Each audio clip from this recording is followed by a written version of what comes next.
My video for December 24th, 2017 is entitled The Day Before Christmas. And I actually wrote a poem and I'm going to read it. It's called The Day Before Christmas. 'Twas the day before Christmas and insults were hurled, accusations and threats heard throughout the world. More promises made with none coming true as humanity watches for signs in the blue. No angels descend to set us all free. Politicians still lie to you and to me. Our hopes are all dashed, our dreams unfulfilled. The charlatans rule and more people are killed. When, God, yes, when will redemption draw nigh? We need it today, not some by and by. Is it not past time for your angels to sing glad tidings to all and honesty bring? What good is your word recorded in books if the world is ruled by liars and crooks? They create their wealth from out of thin air and rule we the people. My God, it's not fair. Over 70 years I have tried to do right. Shall I give up defeated and give up the fight? I'm tired and weary, sad-hearted and torn. I came here with hope from the day I was born.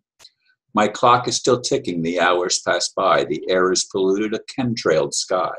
They modify my food with poisonous crap, and it's hard to get rest. My sleep is a nap. Days come and go as I question what's real. I'm sorry, dear God, but that's how I feel. It seems you've forsaken your people on earth. We long for our freedom. We need a new birth. 2017's near over. Will 2018 now bring fulfillment of dreams and a new song to sing? Merry Christmas is hollow. Happy New Year's a joke, unless you take action to liberate us folk. And it's interesting, as I came to the computer this morning, I wrote that, of course, yesterday, and I was going to actually record, I did record a video with Valentine, but that's going to go up for tomorrow, and I'm putting this one up for the day before Christmas because of the poem that I wrote. But this morning, as I come to the computer, I get another poem. This one was on the White Hat Report number 61. And I don't know who wrote it, but I'm going to read this one as well. 'Twas the night before Christmas, and all through the land, the swamp creatures were worried, 'cause a line has been drawn in the sand. The indictments were sealed and sent to the courts, plans being made to cut off escape and cancel passports. The people were all nestled, all snug in their beds, while visions of freedom danced in their heads. Trump in the White House and Kelly guarding the gate. History in the making with war declared on a deep state. When out on the lawn at Langley there arose such a clatter. The media tried to ignore it, but patriots know what's the matter. The shadow government's being invaded by the Marines, bound and determined to restore the Republic by any means. Documents and computers and hard drives too. Evidence and proof of treason collected, and the JFK coup. Time is counting down on these long-time traitors, draining the swamp of these dangerous gators. While the media and their lapdogs try to cover it up, we're finding out the Russian collusion was just a setup. Not surprising given the Clintons' crime family's treason. The depth and breadth of deception is beyond reason. As Santa checks its naughty and nice list for the holiday season, the overriding theme of the naughty list is high treason. At the top of the list, it's replete with ex-presidents, and soon they will be calling prison their new residence. Followed closely by the cabal-infested DOJ and FBI, no longer will the country and Trump turn a blind eye. Their dastardly deeds are being exposed. The will of the people will soon be imposed. The witch hunt continues, looking for Russian collusion. The people know by now it's all an illusion. The only collusion that's being exposed is by the deep state. Ironically, the people have woken up and will no longer take the bait. The cabal-controlled media bears much of the blame. They've become so desperate they're all without shame, continuing to push their insane fake news narrative, charging them as conspirators has become imperative. Further west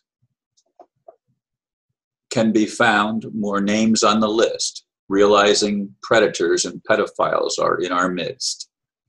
Yes, Hollywood is the target of much attention. Their undoing is by their own invention. As Santa closed the book, a tear rolled down his cheek. He knew this is a time not for the timid or weak.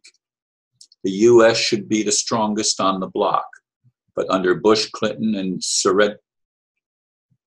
Serratoro has become a laughingstock. He wiped the tear and looked up to speak. He knew his words were strong, must be strong and not weak. Now was the time to invoke his reach. He gathered himself and began his speech.